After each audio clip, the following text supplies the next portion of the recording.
No lizards. No aliens. No nonsense. This is Reality Bytes in association with Sovereign Independent UK and One World Chronicle. Wake up!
Welcome to Reality Bytes Radio on the 16th of January 2014. I'm getting a bit of feedback here, but that's better. We're waiting on our guests, Walter Graham and Peter Parker, to talk about the Wi-Fi dangers in schools and any public place, really. But until then, I'll just read a couple of things from this newspapers, I suppose. As a warning to all police officers, if you read the Independent article that's just popped up here, an image that defined a movement. Officer who sprayed tear gas at lady in red faces jail. And so he should, really. This shows a picture of a police officer spraying tear gas basically directly at a young lady through some kind of hose device, almost like a petrol pump hose. But yeah, he faces jail. He's got a nice big mask on there, and he's just spraying it at this woman carrying a handbag. I mean, she's hardly a rioter. Yeah, it says, if I can get this to pop up now. Oh, there you go. A Turkish police officer who sprayed tear gas in the face of a woman wearing a red dress at an anti-government protest faces prosecution and a possible jail term, a legal sources said. Images of the incident with the lady in red dress became symbolic of the ongoing unrest throughout last summer, quickly spreading on social media and printed on stickers and posters at protest camps. Now, this is the last summer, so this guy possibly thought, well, we just got away with it, but it seems to be coming back to get him, and good, really. They appear to show police officer Fatih Zengin crouching down and blasting tear gas from less than a metre away at Saida Sungur. At an academic at Istanbul Technical University, Kaida Sungur had reportedly only just arrived at the protest wearing a summer dress with a white bag over her shoulder and had not been involved in any provocative acts. Maybe he liked her red dress, I don't know. Maybe that was provocative. And this indictment has now accused Mr. Zengin of using excessive force, and prosecutors are demanding he be dismissed from the force and sent to prison for up to 3 years on the grounds that no warning was issued prior to the incident, Turkish news agencies reported. The protest last June started off as a peaceful demonstration against government plans to redevelop Istanbul's Gezi Park, one of the last remaining green spaces in the city. Well, there's Agenda 21 for you, isn't it? It escalated into an unprecedented show of defiance against Prime Minister Tayyip Erdogan's government after police used tear gas and water cannons to try to clear the site. At least 7 people, including a police officer, were killed in unrest, which spread to citizens around the country, while Mr. Erdogan blamed the unrest on a foreign-backed conspiracy. Well, there's possibly some element of truth in that, but there's no excuse for so-called police officers spraying tear gas in the face of innocent people, is there? Why don't they just start tasering them next? Yeah, well, after they've tear gassed them, so they can't actually get away. That was in the Independent today. And there's my phone ringing, so that's possibly my guest. So I'll tell you what, we'll go to a piece of music and we'll see if we can get hold of our guests in a second. Welcome back to Reality Bytes Radio. I just had a phone call from one of our guests. They're having a bit of trouble logging into Skype, but hopefully they'll be here shortly. But in the meantime, just wanted to tell you something that the Community Press Group was up to during the week. We went to film a repossession of a gentleman's house. I won't mention the names or anything, in Dunstable. And there goes the phone again. 1 second, I think we'll go to another piece of music. I'll have to answer the phone, and that'll be our guest. Welcome back to Reality Bytes Radio, and they seem to have trouble with Skype tonight at the other end with Peter and Walter. And they're in the process of downloading Skype again and trying it that way, but we have Peter on the phone. Peter, you were in the office yesterday. Firstly, welcome to the broadcast, eventually. Thank you. Thank you. No problem. Yeah, you were in the office yesterday and you did a little piece to camera, which we'll put up on the site tomorrow. And basically, it was launching the start of well, I know you've been doing stuff in the background, but kind of getting this launched, this campaign to get Wi-Fi out of the schools. Yeah, yeah. I mean, you're involved in the Ministry of Health, so I mean, if you just want to give us a bit of info about the Ministry of Health and how you came across the Wi-Fi issue, and then we'll go into what we plan to do about it. Yeah, well, the Ministry of Health, basically, I've been an activist trying to find solutions of how to get out of the problems that we face in this world, and I went to a meeting with Roger Hayes, and they were looking for people to get involved with the health issues and research into that. So I did that and started to look into the health issues and realised what an absolute disaster and the health implosion we got coming. And then I'm hooked up with Roger Lefebvre, who's a health expert, and met a few other people through the links that Roger Hayes gave to me. And we set up the Ministry of Health to literally have an alternative to this disgraceful national health system that we have at the moment. Basically, what the Ministry of Health is all about is people to take and empower themselves with their own health. They literally should be their own doctors, so they need to get the information to actually run a healthy and happy life. So that's what the Ministry of Health ethos is all about. And to get them off this allopathic medicine that treats the symptoms rather than actually gets to the core of the problems of the body.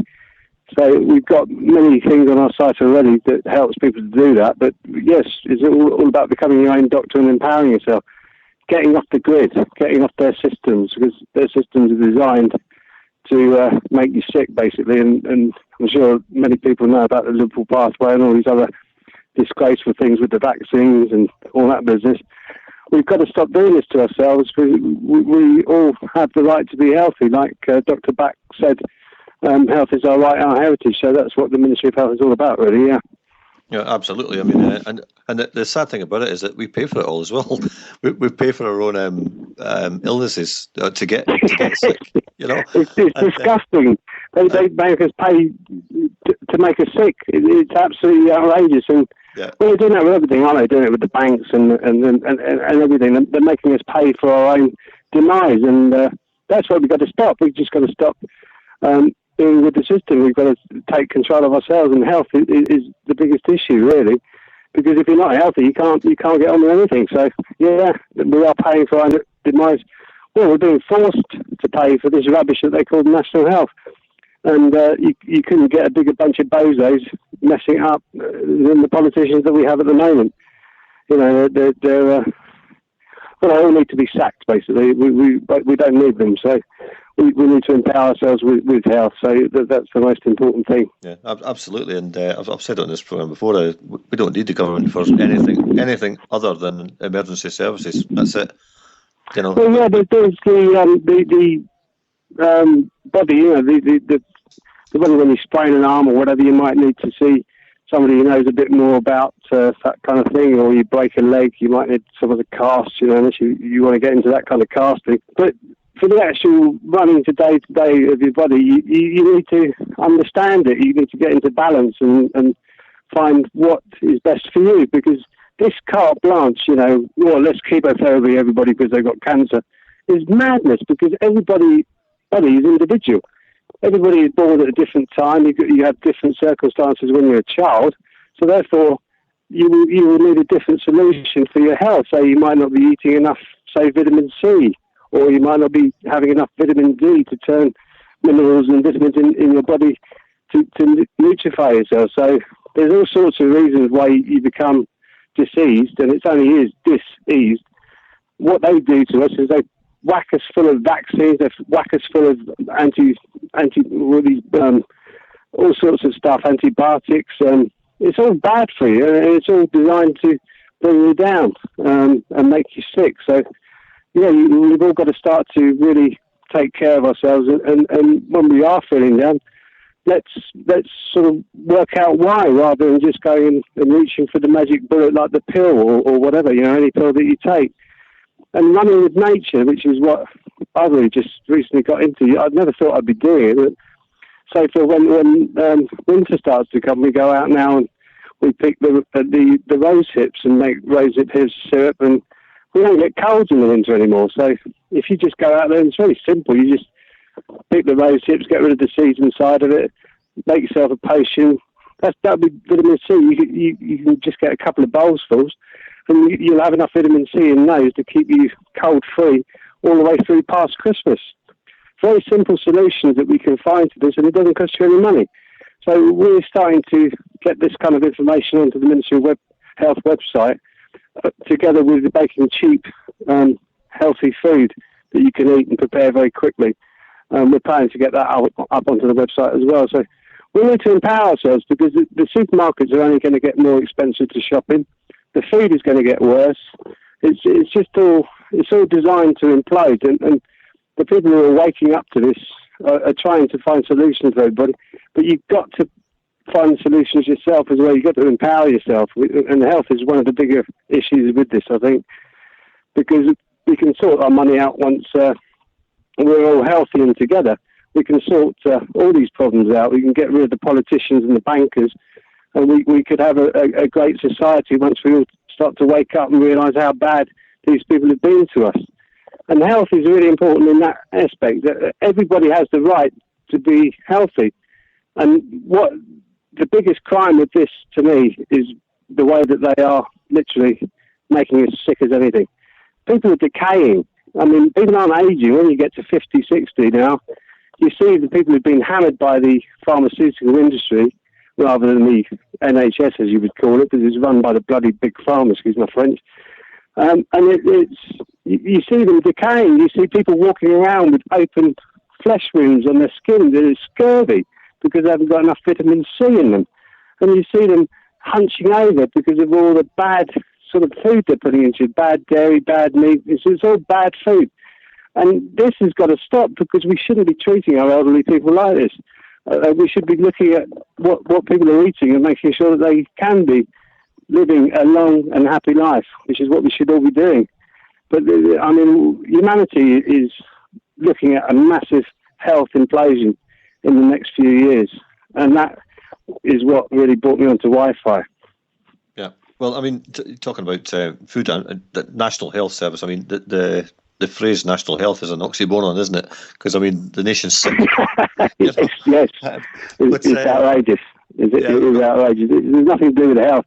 It should be the National Death Service. It's trying to put people onto a slow boat to death. You know, it's like a slow boat to China. It's going to kill you. It's not good at all. It's all about treating the symptoms. It was all set up by the Rockefellers. There was a big choice at that time. They realised it could have been homeopathic or allopathic medicine. They chose to take the homeopathic medicine and all the other benefits that went with that, and they gave the general public the allopathic medicine so they could make money on all their patents and the drugs. It's all well documented. You go and find that. So this is a conspiracy in itself, run by these people who kind of run the world in that respect through finance, and they've literally shoveled all the rubbish onto us so they can make money out of us while they're killing us. It's phenomenal. It's a phenomenal scheme that they come up with, and people really need to research this and understand this, because it's getting to the time where you've got to wake up and say, right, I'm going to do something about my health, because people don't tend to do that. They tend to wait until they get sick and then they go to see a doctor. A doctor is probably the worst person you can go and see about your health. A doctor doesn't know anything about nutrition. They will try and put you onto steroids or anything like that. We've got a doctor on the Ministry of Health, and he doesn't know anything much about nutrition. And he's trying to find alternative ways of treating people in his doctor's surgery rather than what Big Pharma wants him to do, which is whack steroids down their patients because antibiotics have stopped working. I mean, this is outrageous. You can't just, well, that doesn't work, we'll try this. We're all guinea pigs. And it's to this really detrimental and bad stuff that they're piling into us. It's disgusting. And this has to stop, and it needs to be addressed now, not tomorrow, but now, you know. Well, there's reasons why they call it a medical practice. You know, because the practice I know. on you. You know, I mean, it's all in the wording, and the word doctor itself. I mean, when you talk to people and say, "Oh, they doctored the books," well, that means they fiddled it. Yeah, you know what I mean? yeah. So that, I mean, that's the word. That's what doctoring means. You're getting practice done by a fiddler. And of course, indoctrination. It's all in there, isn't it? But yeah. We'll get on to Wi-Fi in a minute, because we're specifically going to be talking about schools. But of course, I mean, Wi-Fi is on buses and all sorts of things now. I mean, it needs to be wiped out of all these kind of public institutions wherever possible, and wherever else, cafes and all the rest of it.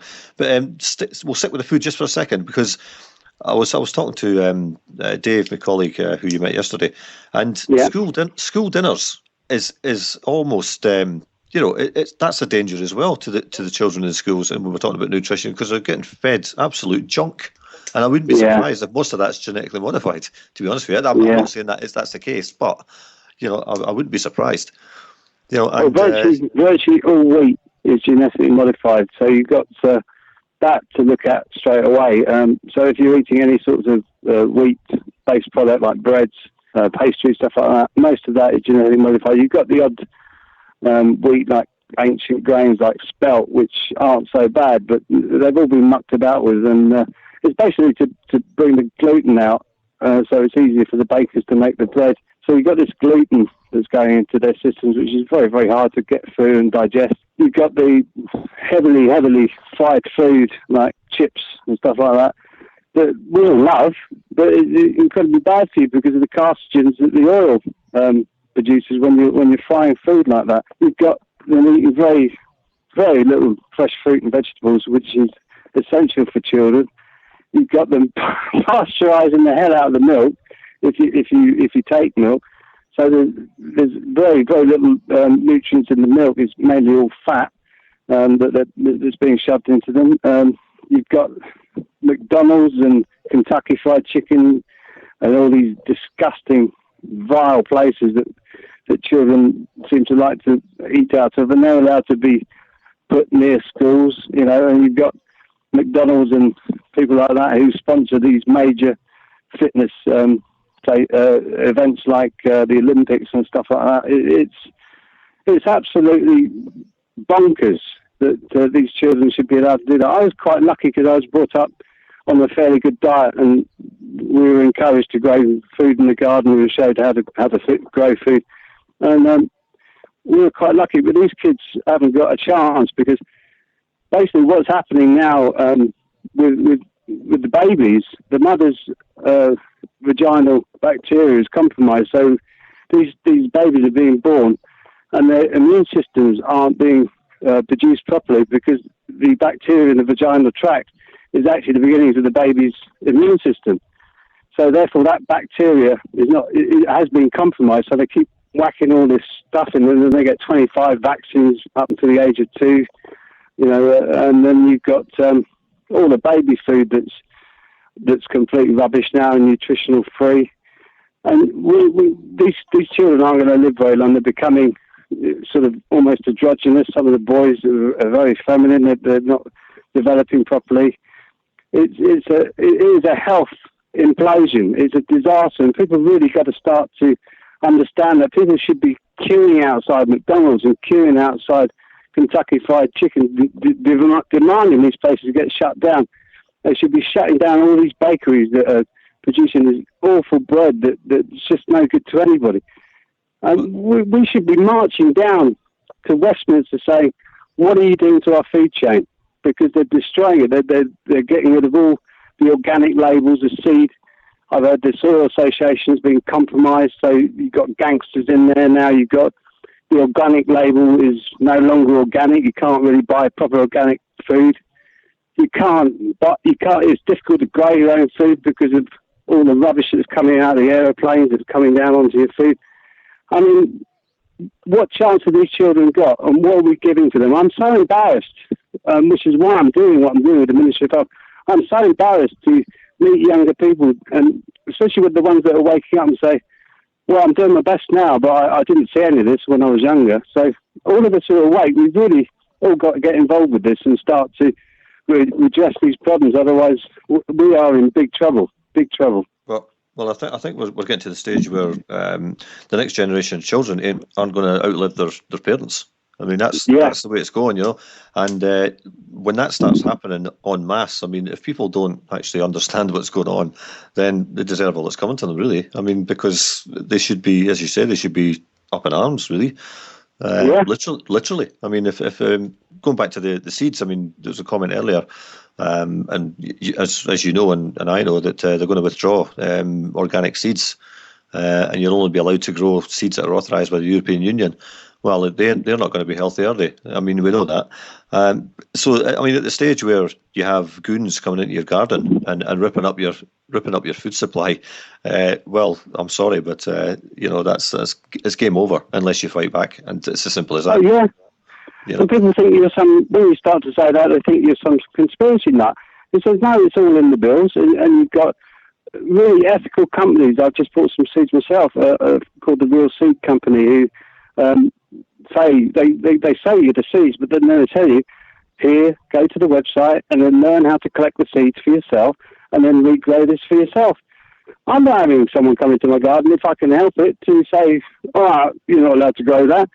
For goodness sake, this is life. This is our life. We are born onto this planet. We have rights to be on this planet because we are born onto this planet. The fruit and vegetables that grow for us have rights to be on this planet as well. We have a right to do any of this. We can grow any food we want. I mean, I want to grow hemp plants because the hemp seeds, the beneficial hemp seeds. Hemp seeds are a remarkable seed. It sort of regenerates your DNA. It's got many, many great anti-carcinogen qualities to it. So, and I'm not allowed to do that, apparently, by the law. So some idiot in some room has decided that I can't grow a plant in my garden. What's he got to do with me in my garden? Absolutely nothing. If I'm not hurting or harming anybody, and he wants to stop me growing a hemp plant in my garden, I say, forget it, mate. I don't want any more part of this complete bureaucratic nonsense that's going on in this world. And we all need to say that. Because if we don't say that, as you say, they're going to come jackboots through the door. They're going to come and rip up your tomato plants because you say you're not allowed to. Well, it's the hypocrisy, Peter. It's because they're eating organic food. They're eating organic food in Parliament. They won't have GM foods in Parliament. That's a rule. Yeah. You know, and if it's good enough for them, it's good enough for me. You know, and if they want to eat, if they want us to eat GM food, well, them first. You know, they can do the 10-year guinea pig trial. You know, and then I'll think about it. And well, I like the idea. We should put them up to a meeting and offer them. We'll cook for them for the next year. We'll give them all the new GM plants that are coming out. We'll give them all the golden rice that's coming out of Syngenta or whichever company's taken that over. We can feed them for a year, and I'll help fund that. I'm sure we'll find quite a few people who will chip a few quid in to do that, and we'll see how they feel after a year of eating this junk that they're trying to present to us. That's what we should be doing. And they say, well, you be the guinea pigs. You take this on. You have a go at this. You feed it to your children. You know, it's outrageous. There's an idea for a project, Peter. We approach an MP. we approach one MP who's advocating this GM crap, and we say to them, right, we've got a group of people who are willing to fund your food bill for the year, right? But this is all you're going to get. You're going to get that. You're going to get the bread with the soya in it. You're going to get all this stuff. It's all free, so it must be good, right? You know. Yeah. And what you need, pathogen springs to mind for me, but yeah. Yeah, I mean, we'll give them all the vaccines as well if they want them, and fluoridated water. It's also good for us, you know. Yes. So we'll get one, and we'll do we'll give it to him and say we want to make an example of how healthy a human being can be. So we'll pay for it. We'll fund it for you. We'll make sure that you never go hungry, you never get sick, because all the vaccines will make you feel so much better. And we'll do that. That's a very good idea. I think my next address to the Department of Health will have that statement in it, because they'll completely ignore me again, as usual, because we live in a democratic society, and they don't seem to care about anybody who's living in this society that we live in. So I don't see where democracy comes in there, but yes, I will. I'll put that in a letter and offer them a kind gesture of genetically modified food for free for a year. What a great idea! And also, I think we should offer them the availability of a one-bedroom flat in a tower block in Brixton, where they can get £50 a week to live on, and show us how it's done. Yes, that's another very good idea. And obviously no transport, and we'll see how they cope with the rising transport costs, which are supposed to be for the people, and also for the rising costs of food. As you say, £50 a week, you know, where does that go these days? We're in hyperinflation, for goodness sake. All this funny money that they've been printing into our society is just, we're in hyperinflation. People can't afford it. They're choosing whether to heat the homes or eat. For goodness sake. I think you were in the office yesterday as well, and that's another thing I've put to Dave, is Ian Duncan Smith. He knows that his policies of cutting people's benefits are going to kill people. He knows that for a fact. Yeah. So he has to be taken up on that, and a case has to be made against him for at the minimum manslaughter. Minimum. Yeah. And I think that should be done, and I think it possibly will be done. We'll get onto that later in the year, but when we see how many people are dying after the next round of cuts come along. Anyway. Well, Atos is, I mean, that in itself, I mean, the stories I'm hearing, even on the small network that I've got at the moment, and the stories I'm hearing of people, you know, dying, committing suicide because they just can't afford to live. What the heck is going on? What do you mean you can't afford to live? No one should be in that position of can't afford to live. I'm sure your listeners are well past the communism, capitalism thing, and you sound like a socialist. It's a human right. If we can't have a society, or if our society that is we're paying taxes into can't even afford to support the vulnerable and the poor, the society isn't working anyway. And surely it needs to be scrapped and started again. So therefore, what are we doing? The people are committing suicide from Atos, this corporation is going in and telling them they're fit to work when, you know, they can't even see or they can't even walk, they've got no limbs or whatever.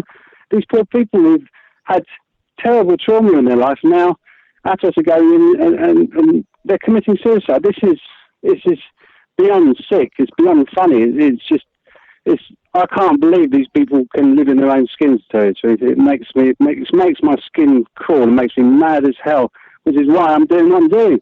I mean, I'm a musician myself as well by trade, and I'd love to be out playing music all the time, but there's other things we need to focus on, because otherwise there's not going to be any audience to play music to. So we've got to really start to get together and start to move these things on, and start to really reproach this system, which is absolutely disgusting. And if you really get to the heart of it, it's all designed this way, and it's turning into a man with money world. But they're going to pull the plug with the money as well. So we've got to turn this around, because we have to. Otherwise, we're not going to be here.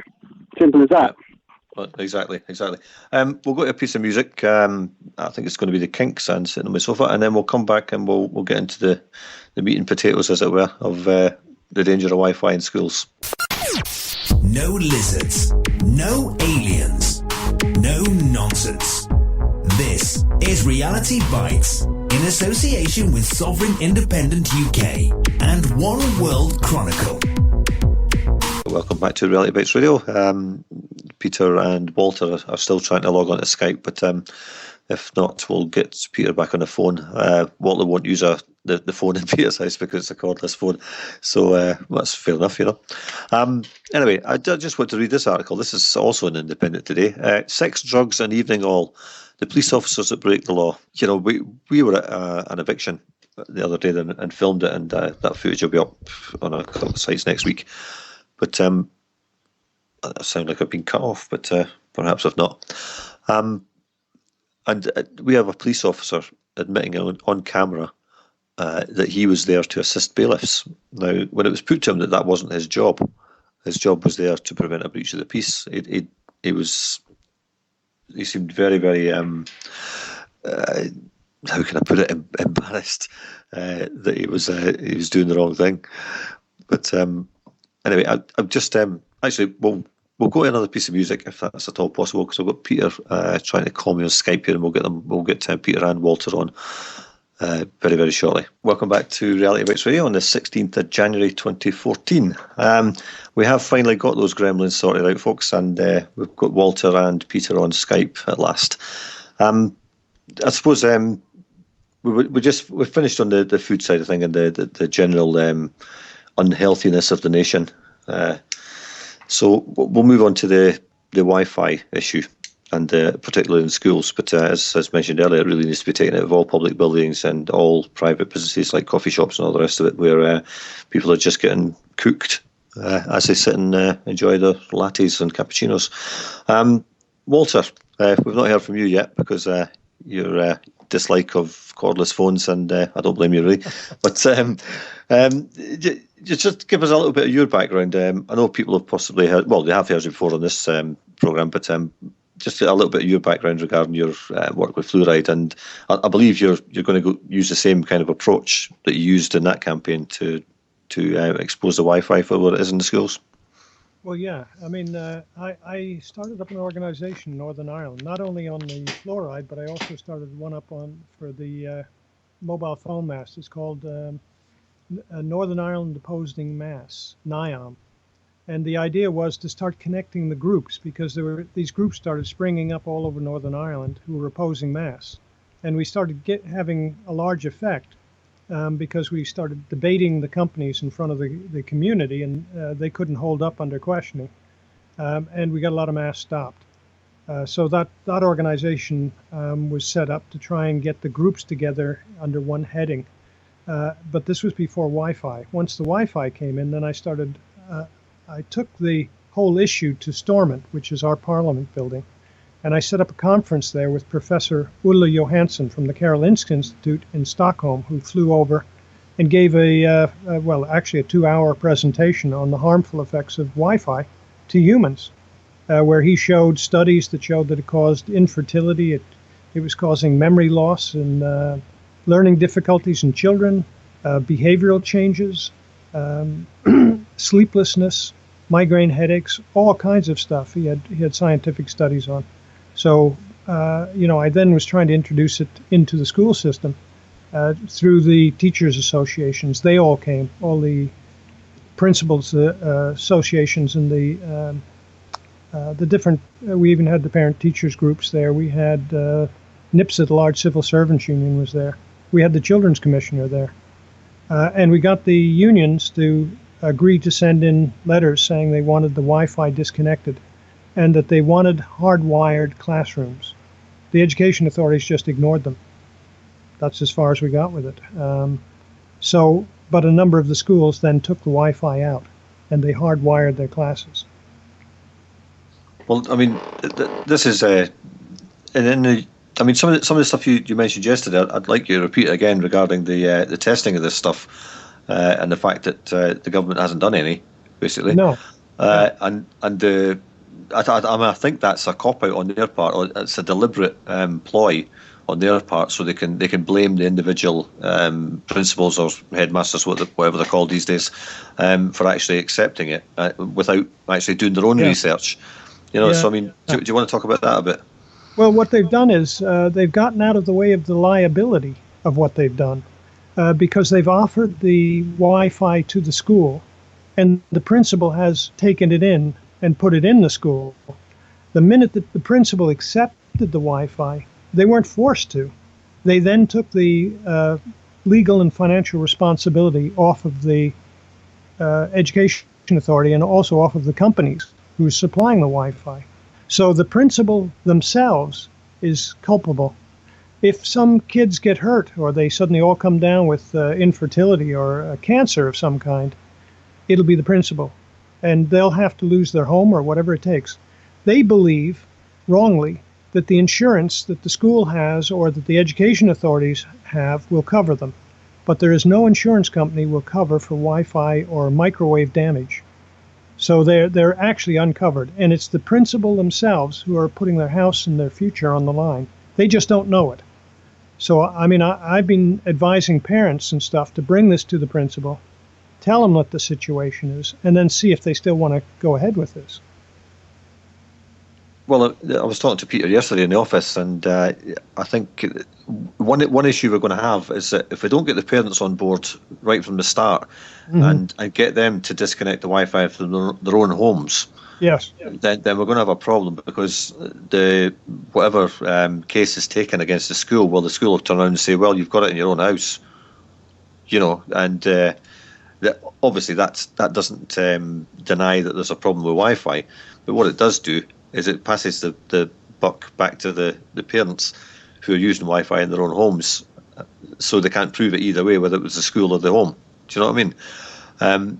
So I think we have to persuade parents, and I think, I mean, it's definitely possible. I mean, if we put the right information together and hand it out to parents at the schools, any rational thinking, sensible person will go home that night and say, we've got to do something about this in their own home, and then go for the school. And I mean, do you think that the parents will actually do it? That's my problem. If they're convinced. I mean, I know that the schools in Northern Ireland, there was one mother who went to the principal. Now, she asked the principal to turn it off, and she gave him a copy of that Panorama show. Panorama did a show on Wi-Fi and the dangers of Wi-Fi. It was called Wi-Fi, a Warning Signal. She handed a copy to the principal along with whatever studies she had. She handed in, and she said, now I want this turned off. The principal said no. She said, well, here's the number of my barrister and my solicitor. I'm suing you personally. And then suddenly the principal went, oh, whoa, wait a minute. Okay, we'll turn it off for the moment. So he turned it off, and then he came to our conference in Stormont. And he stood up in the conference, and he actually said, I can't wait till this conference is over so I can run home and turn this off in my home. He said, I had no idea it was as bad as this. So these principals just have no clue. But if you threaten lawsuits, litigation, then they'll find out that it's them personally who's standing there to take the liability. And, the easiest thing for them to do is just to turn it off, because it's just pull the plug on it. They don't need it. This isn't necessary in schools at all. Every school has computers, and they're hardwired. We can hardwire every class in the place for about £1,200. The systems that they're bringing in are costing thousands and thousands of pounds. Something like 100,000 pounds to put a laptop in every kid's hand that's wireless. Yeah. It's so much cheaper. Yeah, I think one. Yeah, I think somebody's making a point here that a lot of gadgets don't have the option of being wired. I mean, I'm using an iPad here now to do this radio station, and that's that has to be in wireless. There's no way to connect it physically, and more so with mobile phones, of course. And I think it's going to take a huge change in attitudes and mindset for parents in the first place not to buy these things for their children and not to buy them for themselves. Before the companies that make them actually realise that they're going to have to put in the option to wire these things, because they could do it. I mean, this iPad could have an Ethernet socket, I'm sure. Yeah, absolutely could. And they're making sure that they're pushing us further and further towards Wi-Fi, which they know is harmful. It's not like they don't know. They could make these signals perfectly safe. They could make all of this safe. One of the biggest things that the scientists are worried about is the pulsing of the signal. And it's the pulsing that they can take out. They could have a continuous signal like they used to have, which was an analog signal. Nobody complained of cancers or brain tumors or anything whenever they had an analog signal. But they changed the mobile phone and they started going into digital, which was the pulsed microwaves. And pulsed microwaves don't exist in nature. You've never been exposed to this. And this is, millions times more than nature even does in microwave in the first place. So this is a giant experiment, and our children are the lab rats. They're doing an unsupervised, illegal, actually, a medical experiment on our children with Wi-Fi. And the teachers, that's another thing. They had a teacher in England who complained to his union because he couldn't go into the classroom anymore. He became electro-hypersensitive, and he actually couldn't be in the classroom because of the Wi-Fi. When it was turned off, everything was fine. As soon as they turned it back on, he started getting migraine headaches, and he fainted. He started having all kinds of problems. He had to go home. So they had to disconnect the Wi-Fi. And they found that across Sweden as well. Large numbers of people are now electro-hypersensitive because of all of this wireless equipment.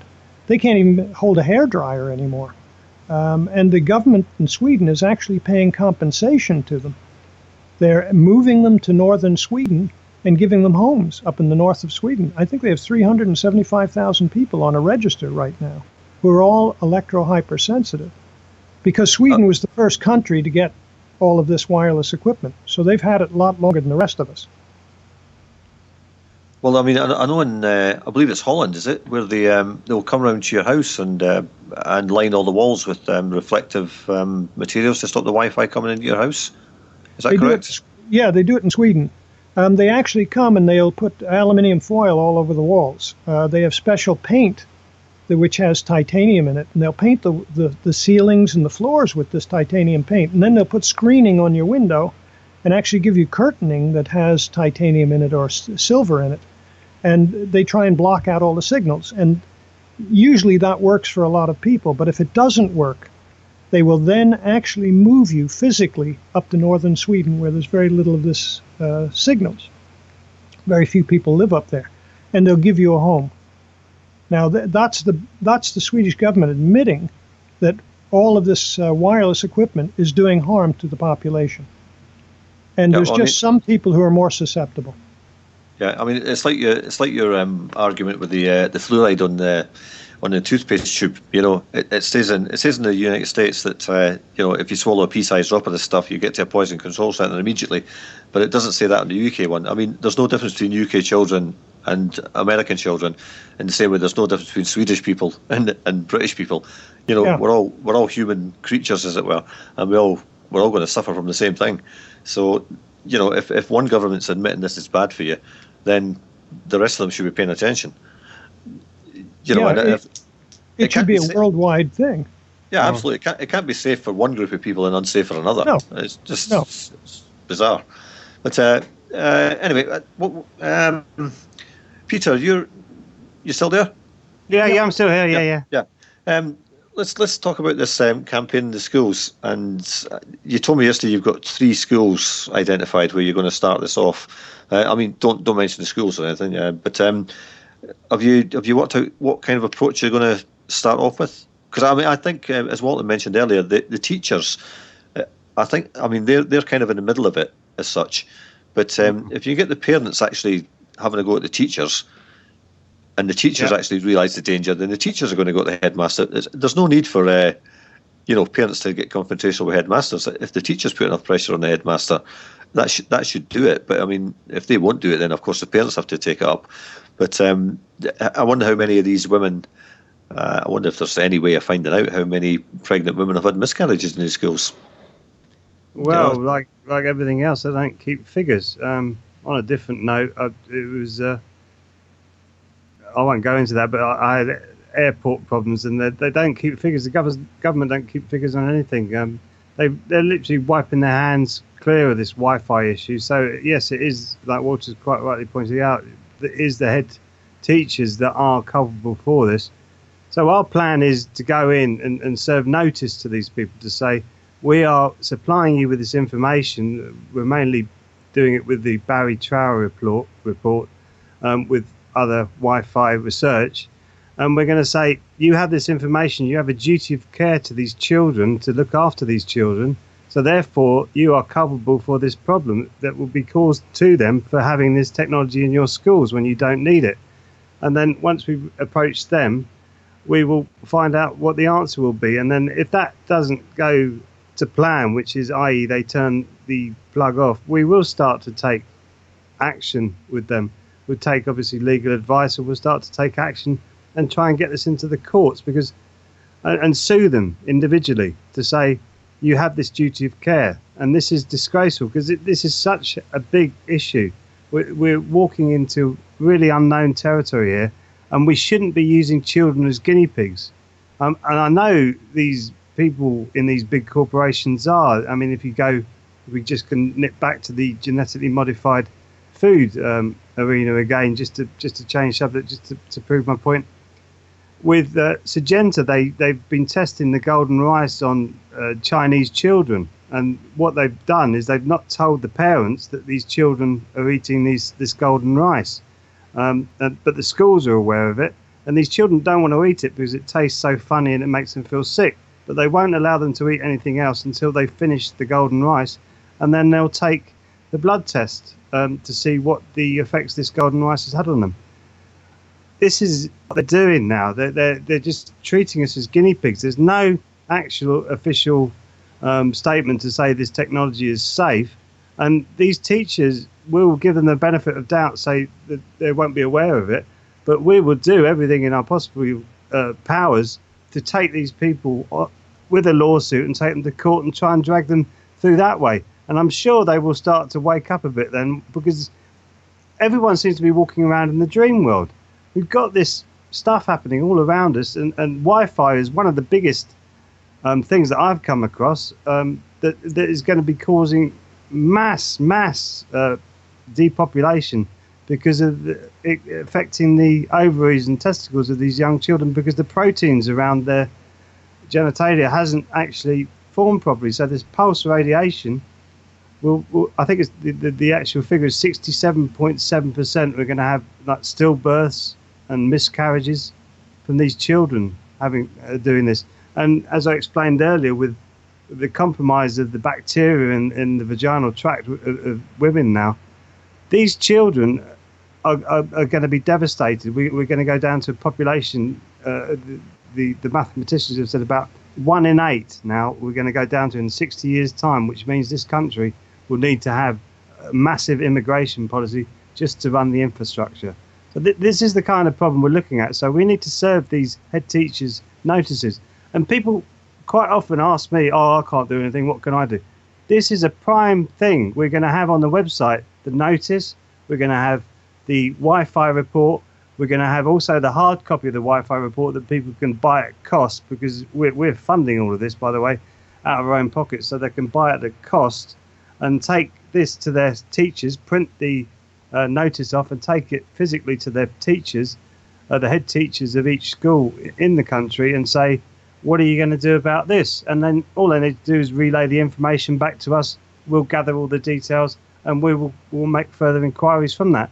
But it needs to be the mothers with the child, which what we have at the moment. We've got mothers with a child in that school, understanding the horrendous dangers this is putting their child into, and going and confronting the head teachers. So, yes, we've got that running at the moment. We've got, as I say, a few schools, but we need everybody to take up arms with this. We need everybody to approach the headmasters. We need everybody to give them notice and say, you've got to do something about this, because we can't do this to our children. We have a duty of care to them. And as a human being on this planet, I'm embarrassed.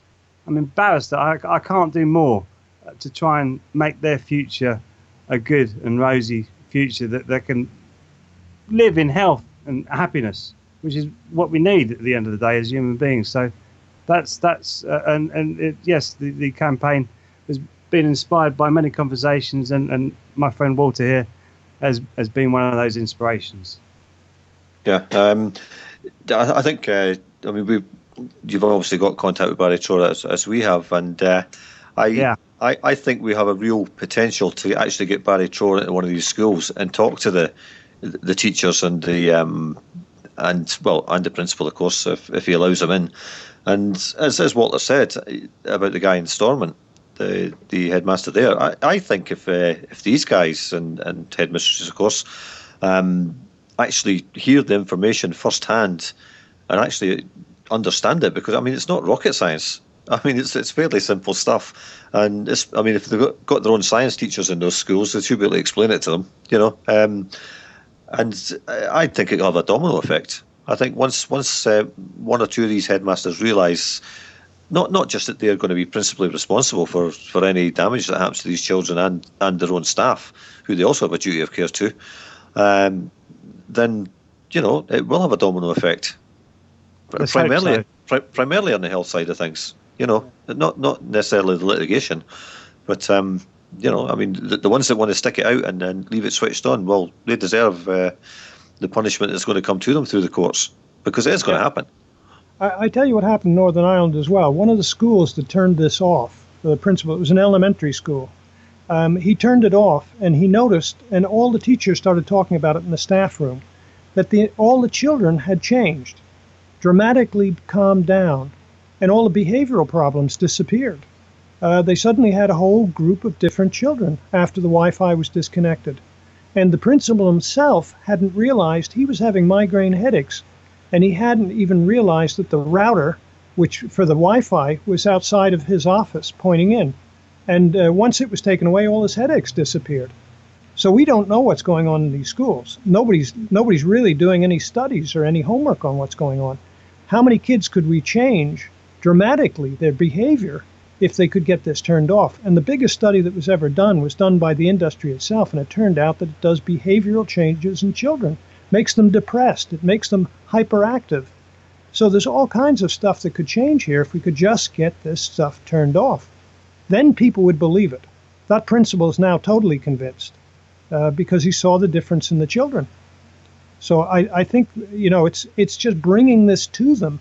The government has lulled them into an atmosphere where they think it's totally safe. And they're saying there's science, and the World Health Organization says it's safe, and all this kind of stuff. But there's no studies have been done. And the equipment is changing so fast that we can't even do studies fast enough. They're now coming up with 5G. This is a whole new system, and it's running much faster. It's much more powerful than the last system. It's on a different frequency, and we haven't got any studies to even look at this yet. So we don't know what's going on here completely. All the studies that we're looking at are old, from the old system, because they keep changing the equipment that fast. The industry's changing the goalposts. So there is no proof of safety. They haven't even done the 3G test, so they've only just... I think that the tests are only for 2G, I believe. They're lagging so far behind. Because it takes, a couple of years to get the funding, to get the study set up, to get the results, to get them peer-reviewed. So by the time this process is over, there's a new piece of equipment sitting there. That's what's going on. So the scientists can't say what this stuff does. They just know it's harmful. Because we work on microwaves. And you can't pump pulsed microwaves into a human body 24 hours a day and not expect a result. Yeah, I've got a couple of questions here. Where can you get a copy of the report that you want to send out? Well, it's not ready yet, but it will be www.ministryofhealth .org.uk. That's Ministry of Health, all one word, .org.uk. And if you go into the links, there's a links tab at the top of the page, of the opening page, and we will have the Wi-Fi. We'll call it the Wi-Fi campaign. If you click on that link, you'll be able to either buy a hard copy or download. You can actually download the PDF at the moment on the EMF and radiation tab on the links page. If you go into that, you can download a copy of the Barry Trower report, but we will have a separate tab for that on that links page. So when we had that going, that was probably about three weeks' time. We're waiting for the reports to come back from the printers at the moment. So we're a little premature on saying this, but we've launched the campaign because we're actually working in the background at the moment.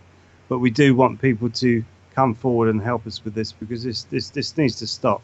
So yes, you can get it on the Ministry of Health website. Another question to Walter: was that a primary school or secondary school where the Wi-Fi was turned off? A primary school. A primary school. There was a number of them turned it off, and a few secondary schools turned it off too, because the principals came to the meeting with Professor Johansson. When you meet one of these men, I mean, he's from a Nobel Prize winning institute.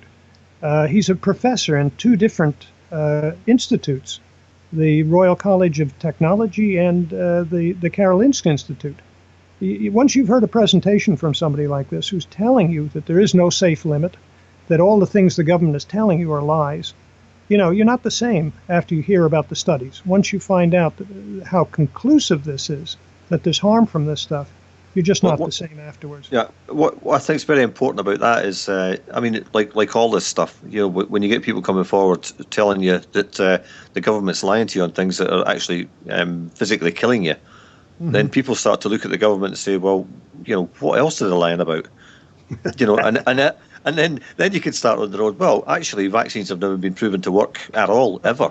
On the contrary, they've been proven to cause a lot of harm. And people then start thinking, well, that's affecting my children as well.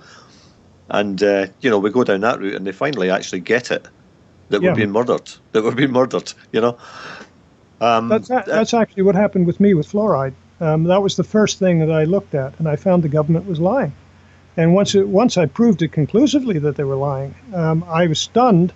And then when the mobile phone thing came along, I started asking parliamentary questions, and they lied about it. And then I knew, boy, we have a problem here. They're lying about everything. Well, you weren't wrong. No. Just another point somebody's made in the chat box on Awake Radio UK. He's talking about the hotels.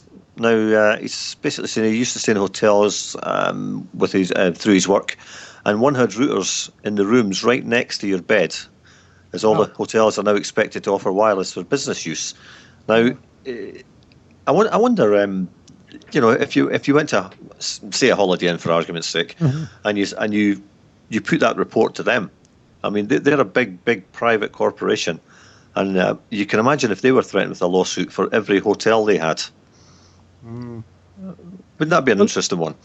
It is. The other thing I'd say for your listeners, if you are somebody who travels around, wants to stay in hotels that has Wi-Fi, you can get a sleeping bag which is radiation proof. It costs about £200, but you can get it. So you can protect yourself when you're in those situations, and you'll get a night's sleep because of the bag. Just get out of the hotel as quickly as you can. So there are things, they're being sold on sites. I don't know if I'm allowed to say the site, but there's plenty of sites anyway, selling a lot of different protections. You can say clothing Walter, and so on. Walter, you can say what you like on here except swearing. We're not the BBC. It's called lessemf.com. It's an American site. They sell all kinds of stuff to protect you from this, so that you can shield yourself. You can shield your bed with a tent. You can get equipment to try and travel with. That's why, I mean, I've got the sleeping bags here, just in case we run across the same situation, because you're forced in hotels to be exposed. It's very hard to avoid it. I also have an electrosmog detector, which tells me how strong the signal is and where it's coming from, and I can then change where I sleep in the room of the hotel to avoid the signal. So there are things you can do to try and avoid it. if I think you're right though about going to the hotel chain, present them with the Barry Trower report or the bioinitiative report or any of these other studies that show harm, and then say, look, I want this turned off. I can't be exposed to this. And then put them in the position just as you're going to do to the schools, because they're a commercial enterprise. They can't afford the lawsuits. The school, you're just suing your neighbor. It's public money they'll use. But the hotel, this is a whole other animal. Yeah, and it also applies to on a smaller scale, although they're a massive chain as well. There's these the well-known coffee shops and stuff that offer free Wi-Fi as well. But the other thing I wanted to mention was public transport. Now, under Agenda 21, we're all to be forced onto this public transport. Yet more and more buses, etc., even taxis. I've seen a taxi advertising Wi-Fi. Now, if we're forced onto these tin cans when this and it's blasting out Wi-Fi everywhere we go. I mean, people used to take a book onto the train and read it. People don't seem to read books anymore at all. They're all reading off, electronic devices and on their laptops and all the rest of it. But just to clarify the effects of Wi-Fi inside, say, a tube train, which is in effect it's just a big metal tube, Walter. Yeah, they did studies in Italy, and they've actually brought a big lawsuit there. I don't know how it's going for them. This is quite recent. That had Wi-Fi, and it was over 1,000 times higher than what the international safety guidelines should have been, because once it's in a train, you're actually sitting in a microwave oven, and the signals bounce all over the metal of the train and keep going. They intensify, and they're trapped in the train, and they go into the people over and over again. So the levels are enormous in a train. And plus, on the train, you may have 20 people, all with their laptops on at the same time. So you've got more and more signals in there, and it makes it extraordinary. So the train is one of the worst places you could be. In fact, I remember one of the car companies, and I think it was Volkswagen, and the German Volkswagen cars, they actually put a sign on the dashboard saying, if you're going to use your mobile, get out of the car, because you're increasing your radiation levels by a factor of 10 by staying in it. So because it bounces all over the metal and it keeps going into you over and over repeatedly, it's the worst thing you can do is to be in a metal compartment and turn a mobile phone on. And Wi-Fi is even stronger and worse, because remember, the Wi-Fi is trying to send a ton of information. It's doing internet, it's doing all kinds of stuff. So it's very strong. And even on the show that they had, that panorama show I'm telling you about, they had Alistair Phillips, the government scientist, and he took a reading from a mobile phone mast as close as he could get in the beam of greatest intensity. And then he went into the neighborhood school, and just with the Wi-Fi router on in the school, it was 3 times higher than the mobile phone mast in the beam of greatest intensity. So that was just with a router. Imagine when the 40 kids are there with all their laptops on. And now you put that in a train. And the mobile phones as well. They've all got the mobile phones on as well. Yeah. Everybody's talking on the mobile phone. There's these joke emails going around. I don't know if you've seen them, of the new life that we have, where they show somebody at a tennis match. Instead of watching the tennis match, they're looking at their phone and pressing buttons. And then they say, this is people out for the night drinking. And they're all not looking at each other. They're all on their phones pressing buttons. That's what's happening in society. So you've now got, when they get on the train, there's probably about 400 mobile phones going off in there. And then you've got the Wi-Fi units, and you've got people with their laptops. It's extraordinary how much radiation is in those trains. And as the Italians have just proven, it's 1,000 times higher than the safety limit. And that safety limit is just a guess. There's no science backing up their safety limit. They actually took a fluid-filled plastic doll, exposed it to microwaves, and at the point it began to heat up, they backed off by a factor of 10. That's your safety limit. It's just a guess based on a fluid-filled plastic doll. There is no safety limits. They've just made them up. It's just a guess, and it's based on cooking. It's actually based on heat. Cancer doesn't require heating to happen. If you get exposed to benzene, you'll get cancer. If you get exposed to strontium 90, you'll get cancer, and you haven't been heated. We don't need heating to have cancer. So these guidelines that they're telling us are safe, they're based on a fake guideline, which is heating, which has no relevance to cancer or a lot of other diseases. So the whole thing it's out of control. But the train is one of the worst places to be. And even schools are built with metal girders and things, so the schools are also act as a cage, and they trap these signals as well. So your kids are being really heavily irradiated, and this is for no purpose at all. We put people on the moon. We've done so many things without any of this equipment at all. We can do it again. We don't need this equipment. And it could be made safe if we all demanded it be made safe. But people just aren't aware of how dangerous it is. I mean, studies have shown it causes cancers and all kinds of other conditions. I mean, sorry, carry on, Pierre. It's a technotronic takeover, isn't it?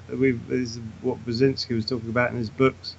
This is what it's done. We're all sort of glued to screens, and we're all not communicating with each other. It's literally the breakdown of humanity, because we're connected. We're all connected to each other, and we're supposed to be family orientated. We're supposed to be socially orientated, which is why we had village greens and public houses all across this country. This is what we're supposed to be doing, is actually communicating with each other, learning from each other, and getting wisdom from each other. And this is what these screens are designed to do, is to take us away from each other. So we're isolated. So your life actually starts to be lived through the screen, which is what the Facebook is all about. Someone saying, I'm going for a cup of coffee this morning. And I feel like saying, well, why are you on your own going for a cup of coffee and putting it onto Facebook? Why don't you go and meet some friends in the coffee house? This is madness, absolute madness. And this technology doesn't have to be here. It could be safe. It was safe. I was a lot more happier with analog as a musician than I was with digital. Digital is a rubbish format. I suppose it brings some clarity to some things, but we had analog, and we can have safe technology, and we could have all the technology we need, and we can all have it in this world. It's just this small group of elite people who want to wipe us out and then turn us into such stupid zombies that they can do what they want with us. So we're literally walking into 1984 and a touch of Brave New World in there with the medical industry. And if people don't start pushing back soon, this will be the old stormtrooper boot in the face, and totalitarianism will be here. And the warnings have been going out for years and years and years. And it's here now with NAFTA, and it's here now with the TPP. And this technology is part of it, and people have really got to start rejecting it. I know it's hard, I know it's difficult, and I'm going through a weaning off process, as it were, myself. But yeah, I'm doing it, and we all need to start looking at it. And yes, it's hard, but we can do it. And we will survive without mobile phones, and we will survive without this Wi-Fi technology. But we won't survive, possibly, with it. Professor Johansson said when he was at Stormont, he said, if I could click my fingers and every piece of this equipment disappeared all over the world, he says, you know what would happen the next morning? People would start talking to each other. He said, that's all. They'd all go, gee, I wonder what happened to my computer. That's it. That's all that would happen. Just before you mentioned that, I wrote down talk to each other, right? Because somebody put a comment in the chat box here saying that basically they'd seen a sign outside a pub saying, sorry, no Wi-Fi, talk to each other and get drunk. Oh, there you go. There you go. Go back to real life. Yeah, it's absolutely true. There's a small pub in Bury St Edmunds called the Dove, and I don't mind advertising it because they don't have a television, they don't have a jukebox, and the guy that took it over ripped it all out. They don't even sell lager. I mean, he's gone back to real ales and like traditional pub, and the place is busy every night of the week, and everybody's talking to each other. And that's what pubs were supposed to be about. Yes, you got another pub like that in Putney. Actually, I can't remember the name of it. I was in there the other day with someone from the British Constitution Group, and they're serving all microbrewery beer, and it's all beers. There's a few lagers there, but they're like continental lagers. But no one was drinking them. They're drinking all the beers and all the good stouts.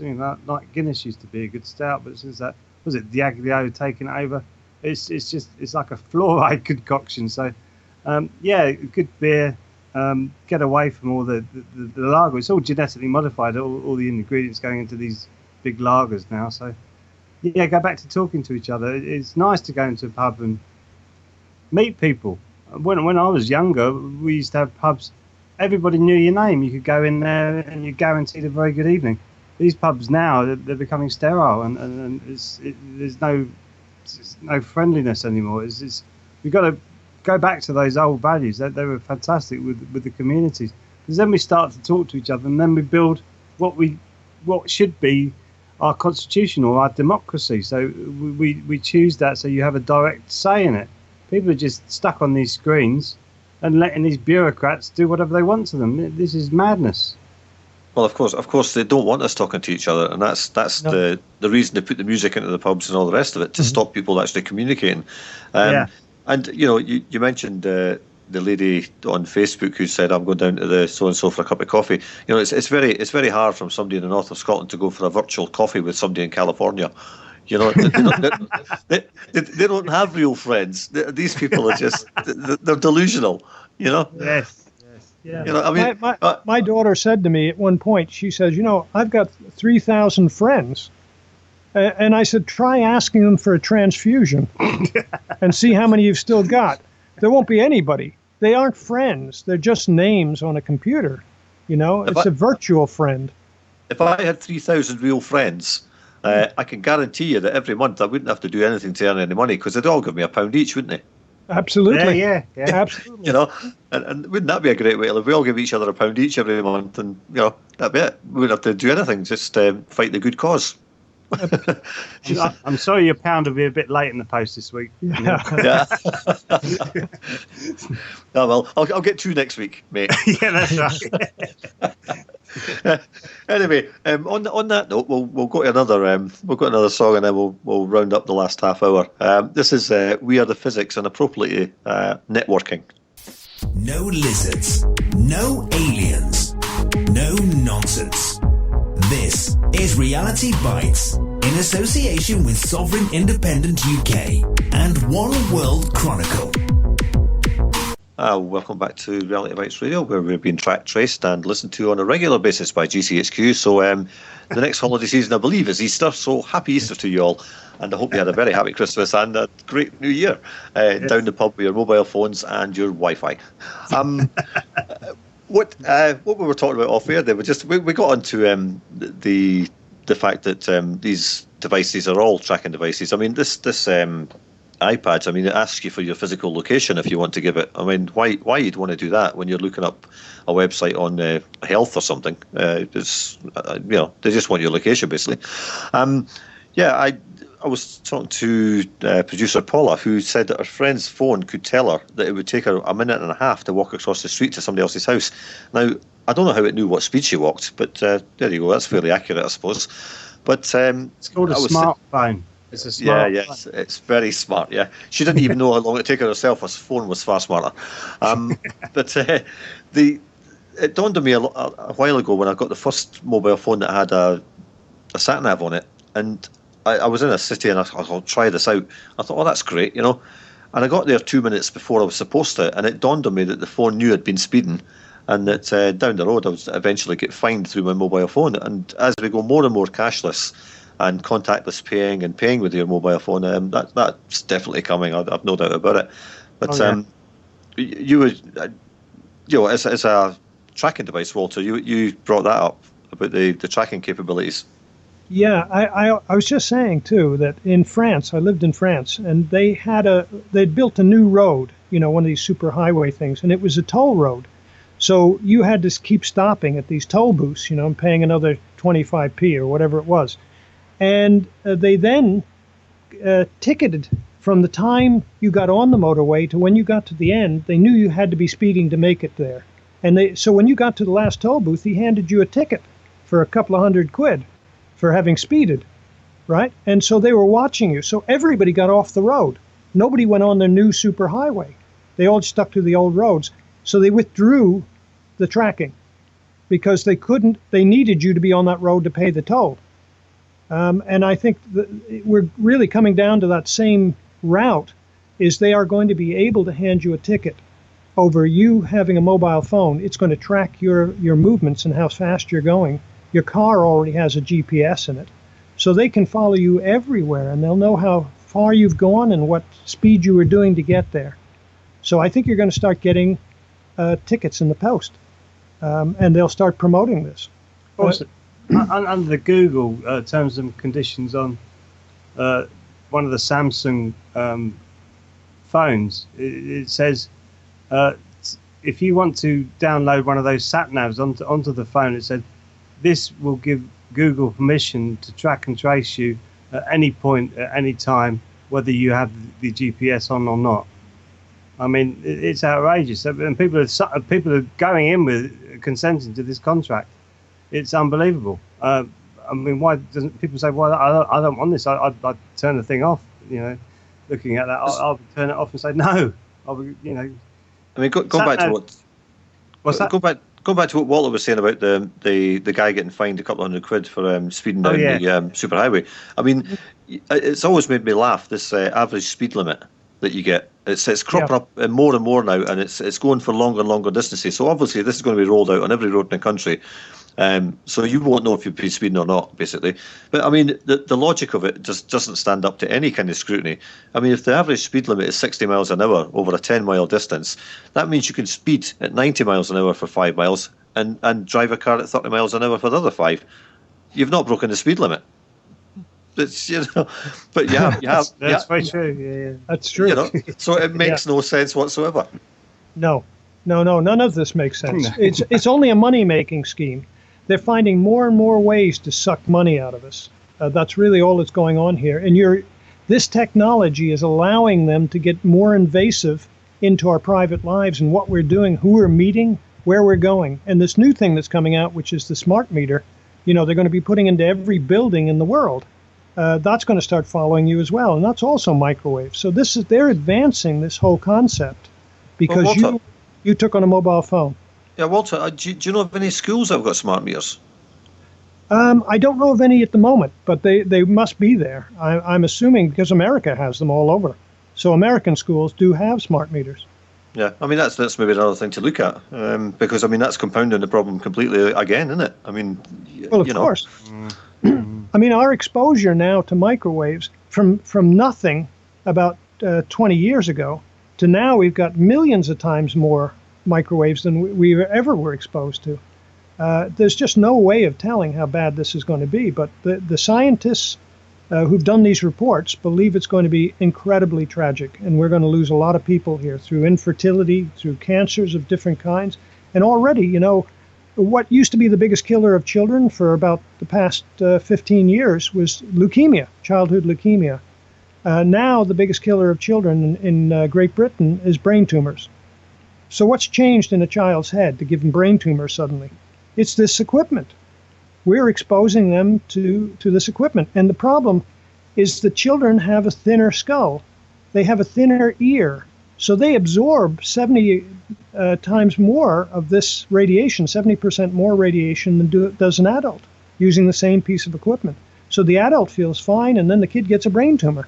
And they can't understand why, because it's the same phone. And a lot of people say, well, look at the high amount that we get of this stuff.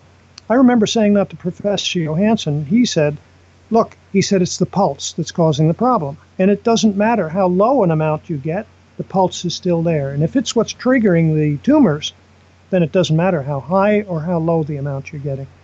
Yeah, I mean, I also think about these in the, if you have to go into supermarkets and places like that, or even the DIY kind of superstore, the B&Qs of this world, and these places, all the staff are wearing these headsets with the earpiece.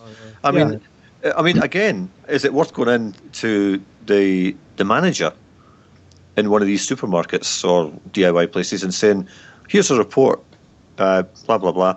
You're going to be responsible if any of your staff gets sick. And you tell all the staff about it as well while you're in there.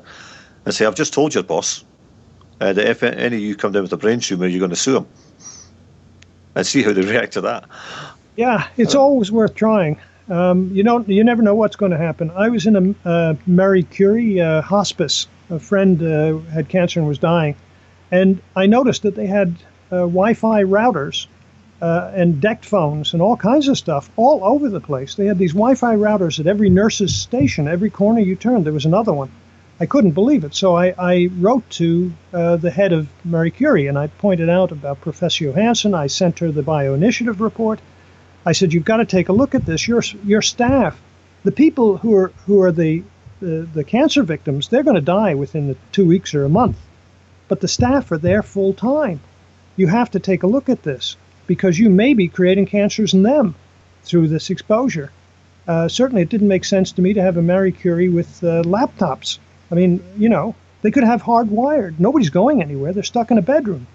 Hardwire it. And they wrote back and said, the World Health Organization says it's safe. And that was it. That's as far as it went. I was shocked. These are people whose specialty is cancer, and they're not even looking at this equipment. They won't even take notice of it. Yeah, the thing about it is they all know. Everybody knows that radiation causes cancer. Yeah. We're told to stay out of the sun because we get too much radiation, it'll give us cancer. Yeah, I'm sure there are these private children's creches using Wi-Fi as well. And I did a job in one of them painting, and there were babies in there. Babies of like 3, 4, 5, 6 months. Oh, jeez. Yeah, well, I got to just warn you, too. Baby monitors are no longer just radio waves. They're now microwave. And they're at the exact same frequency as the microwave oven. And, people are putting these next to their babies' heads, and they're totally exposed because they don't have a skull. It's so thin. It's paper thin, and they're in a developmental stage. And you've got these pulse microwaves going into them through a baby monitor. It's outrageous what they're doing, but they're just progressing and making more and more objects work off of Wi-Fi or wireless. And we don't know what the effect of all of this is. We just know it's cumulative. So it's not just the one exposure, it's the continuous exposures that are doing you enormous harm. We don't know how many calls it takes to make a brain tumor, but we know it's happening. The brain tumor rate's going through the roof. Oh, sorry, I cut that off. There's a comment in the box there about, and I've seen this happen. Women put their mobile phones, tuck them into their bra, and I came across a link the other day there which showed women with breast tumours, and it was in the shape of the mobile phone. Yeah. You can't get more obvious than that. No, I had an incident. I was down in the south of Ireland, and just across the border in Carlingford. And there was a doctor who has also got up to speak about this wireless equipment. And he had a colleague who he worked with, and he told him, don't put that mobile phone in your breast pocket. And he kept it in there, and he kept it on. And he said, you're just going to create a cancer. And the guy said, get away. The government wouldn't allow this to happen if it did this, right? After about 7 months or 8 months, he got tumors in a circle around the phone. And he had to go and get some of his muscle removed. He had to get this thing cut out. He then took the phone and he put it in the other pocket. He still didn't believe it was the phone. And didn't he get a circle around it too? Now he believes it. And that's the problem, you see. People don't believe this is going to happen, that this is all real. Because you don't feel anything, you don't see anything, you don't smell anything. You're not being alerted that you're actually being hurt on a cellular level. But that is what's happening. This is actually, it sounds like a phone, it looks like a phone, but it's a microwave oven that speaks to you. And that's the problem we have. Well, of course, people are under the delusional belief that the government just wouldn't do that to them. Yeah. The government's, benevolent. They love you, really. The government loves you, yeah. Yeah. You know how they're closing all your hospitals? They really love you. Yeah. Letting your roads deteriorate and vaccinating you, it's all lovely stuff. Yeah. Well, I'm trying to find the link here to this keeping your mobile phone down your bra thing, and there's a site here called sciencebasedmedicine.org, and it says no, carrying your cell phone in your bra will not cause breast cancer. So I don't know what science they're basing that on, but well, there you go. That's what people believe, because I think it's Dr. Oz. It's one of those TV idiots. But there you go. We've got 15 minutes. Walter, what are your plans over in Belfast? Are you sticking to the Wi-Fi at the moment, or have you got any more projects up your sleeve? Well, I'm really starting to take a look at the smart meters because they're starting to come in Northern Ireland, and I want to see if the government, I shouldn't say government, the MLAs, there are versions of members of parliament. I want to see if I can alert them and get this thing to be questioned, to start questioning it before it all gets rolled out, and every home in Northern Ireland gets one of these things, because they're being rolled out all over the world at the same time.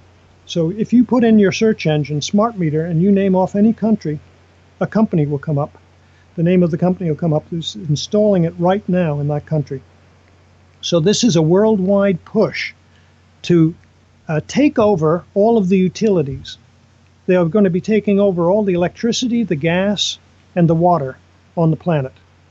And if you don't pay your bill, suddenly all your utilities are going to turn off. And they'll determine who gets any utility once they have control of those meters. So they're metering water, electricity, and gas all over the world right now with smart meters, which are they're run by microwave, and they can be commanded to turn off remotely. So they don't even have to come out to your house to turn that thing off. So if you complain about fluoride, suddenly nothing's going to work at your house. You won't be getting any utilities at all. And and they're going to make it a crime to even touch the smart meter. One of these put you in prison for 6 years if you touch the smart meter. So we have to stop this before it gets there. I mean, if you have a smart meter right now, I would advise you to wrap it in tin foil. That stops the signaling. Because they found a couple of doctors who lived in Texas. They both had migraine headaches and all kinds of health problems starting to happen. And one of the things they noticed was they couldn't sleep at night because their feet kept twitching, their legs kept twitching, and they were twitching at the same rate, and they timed it, and it was something like 25 seconds, every 25 seconds or something, their feet would twitch. And then they happened to talk to some neighbor who was fighting the smart meters, and he said, gee, I think the smart meters, they pulse every 25 seconds. And right enough, they did a reading, and it was the pulse meter, or it was the smart meter that they were pulsing to. So you don't want this in your house. The other thing that the smart meter does wrong, it causes power surges in the house. And whenever you have a power surge, a lot of your electrical equipment gets burned out. So you might have to buy a whole new refrigerator or a freezer or a washing machine if it happened to be sitting on. And then they have burst into flames because of this power surge. And there have been at least, I think, 400 homes that have had fires in America caused by a smart meter. Now, who wants to sleep with one of these in the house? Really? Well, I mean, that's just the physical end of a smart meter. Now you look at the microwave end. The amount of information they're going to gather on you from a smart meter is enormous. They'll know when you're home. They'll know your uses. They'll know who else is coming into your house. And the overall plan of the smart meter is to make a grid over the whole world and then microchip us. And then a smart meter grid will read your microchip. And so it'll know where you are at any one time. You'll do all your banking through the microchip. That's the concept that they're looking to. They want to enslave us with the smart meter. That's where this is all going. Well, I mean, as listeners to this show, I'll know I've spent a lot of time in Eastern Europe, and in Bulgaria in particular. And a few years ago, they started rolling out these mega electrical stores. I mean, massive places, so like IKEA size kind of thing. And I'm looking at this equipment. I'm thinking nobody's got any money to buy a tin of beans here. Never mind this stuff. And this was all state of the art, top of the range electrical equipment, even better than we got in the UK. And I thought this is quite bizarre. And then they started selling it all on credit, so people could get credit all of a sudden, which they never did before. And then just the last 2 years, they started rolling out the smart meters. So obviously that was all the new equipment with the chips in it. And now the smart meters have been rolled out, and that's what it was for in the first place. Suck them into having all the fancy goods and then hit them with the smart meter so they can't refuse it, basically. Well, not only that, all the goods, they're now producing all electrical equipment, new telephone, new televisions, new toasters. It doesn't matter what you get has a microchip in it now. And it will answer to the smart meter. So they'll be able to listen to your phone calls. They'll be able to watch you in your house through the electromagnetic fields in your house through all of these meters and all of these microchips. And the microchip in the freezer, for example, say you're you're unemployed and you're claiming unemployment benefits, right? And then you go to your freezer and you pull out, 10 steaks. It'll read the barcode on the steaks and it'll report that you just took out 10 steaks. Next thing you know, you get a note from the unemployment office saying, how can you afford steaks if you're unemployed? And this is the world we're moving into. Yeah, it's almost it's kind of on the opposite side of that. It'll it's particularly if you're unemployed, you'll be given a rationing card basically. They're already talking about you won't be allowed to buy cigarettes or alcohol with this card. You'll only be able to buy basic items, and it's going to be own brand rubbish. I mean, the stuff in the supermarkets is bad enough, but the own brand stuff is just pure muck. And that's all you'll be allowed to buy. And if you've got an extra tin of something in your cupboard, or something, one item extra in your fridge, an extra pack of bacon or something, they'll have people come around your door and say, "Where did you get that? You must have stolen it," because there's no cash to pay for anything, so you must have stolen it from somewhere. Yeah, they'll now have the equipment to be able to read the barcodes. They'll have all of your equipment in your house turning you in, and they'll be able to watch you. They can already watch you through these new television screens. So, when you turn on your equipment, they're watching you, they're listening to you. They know who's coming into your house because they'll be chipped as well. The smart meter is going to be the hub of all of this, and it's going to start collating all that information and sending it out. Your black box and your PS3, they've all got cameras in them now.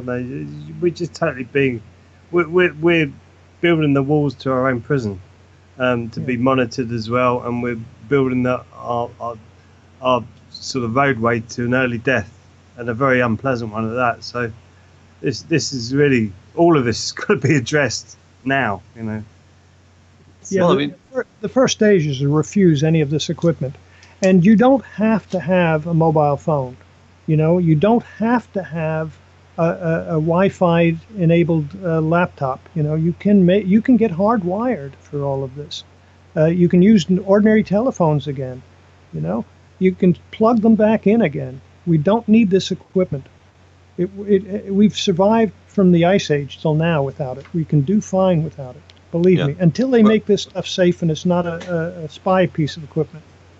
Yeah, well, I mean, we should perhaps take some lessons from the Luddites, who are portrayed as anti-progress, I suppose in today's parlance, anti-capitalist as such.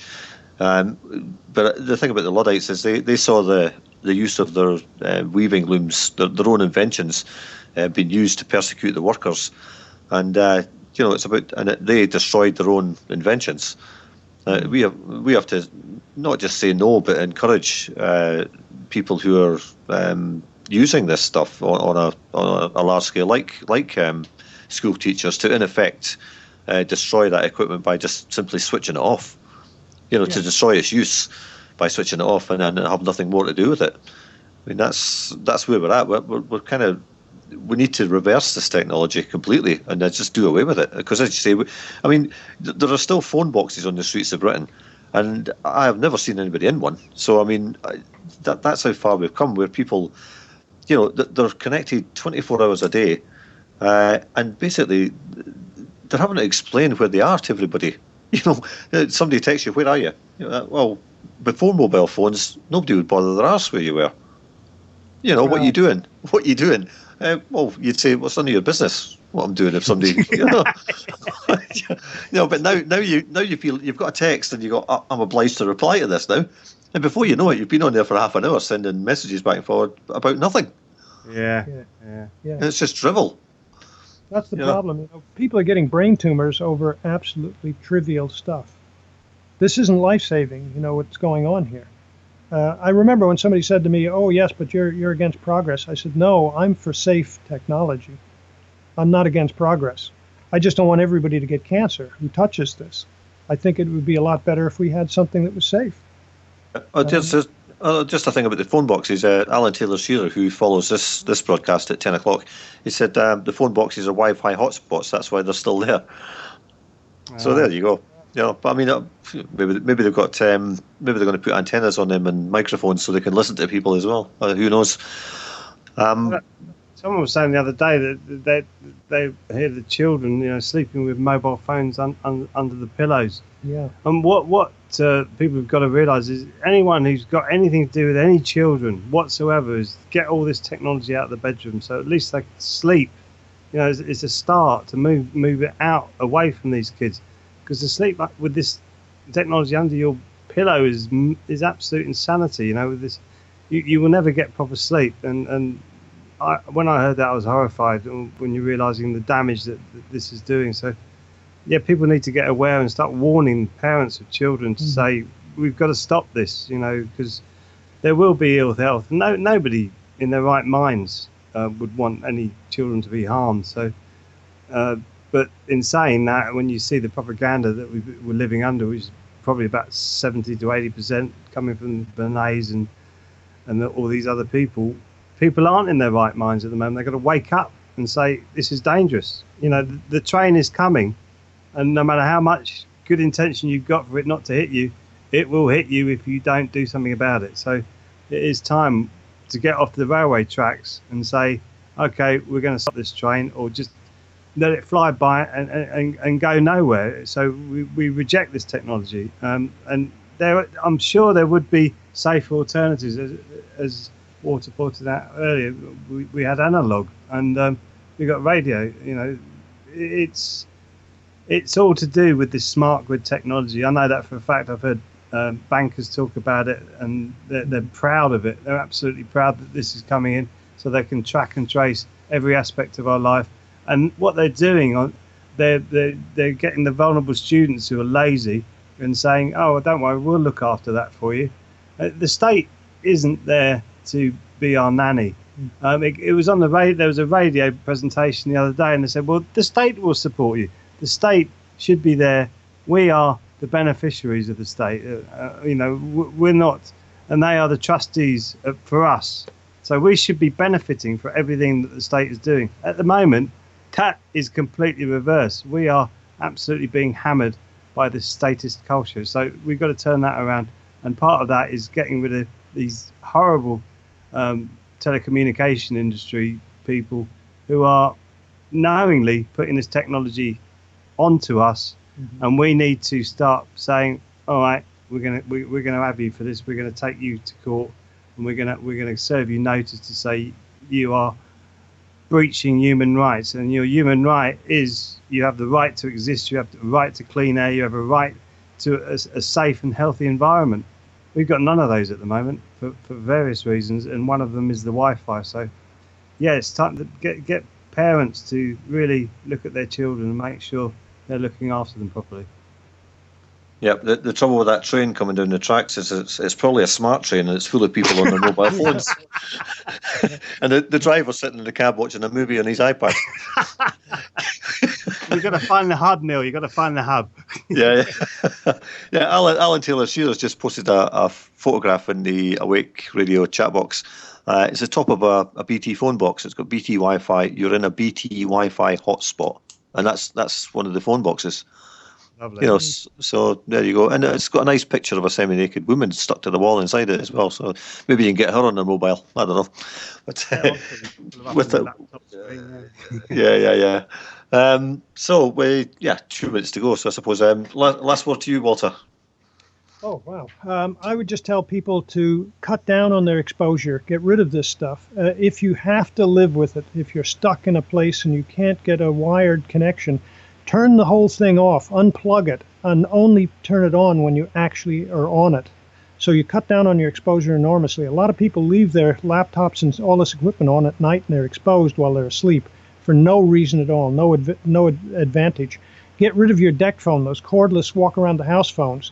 They're on 24/7. So get rid of those and put a regular landline in. Just plug in a regular phone. So start cutting down on your exposure. Get yourself an electrosmog detector. They're available on the internet for like £25, and then you'll be able to track these signals and see where they're coming from and take action to protect yourself. So there's a lot of things people can do to protect themselves. That's all I have to say. Is take care of yourself. Yeah, my last word on it is all the internet suppliers will tell you that you have to leave your Wi-Fi router on at night to preserve the signal's quality and strength. Well, that's absolute rubbish, because I turn mine on and off every night, and it doesn't affect it at all. So, I mean, I don't know what they've been told, but they're lying.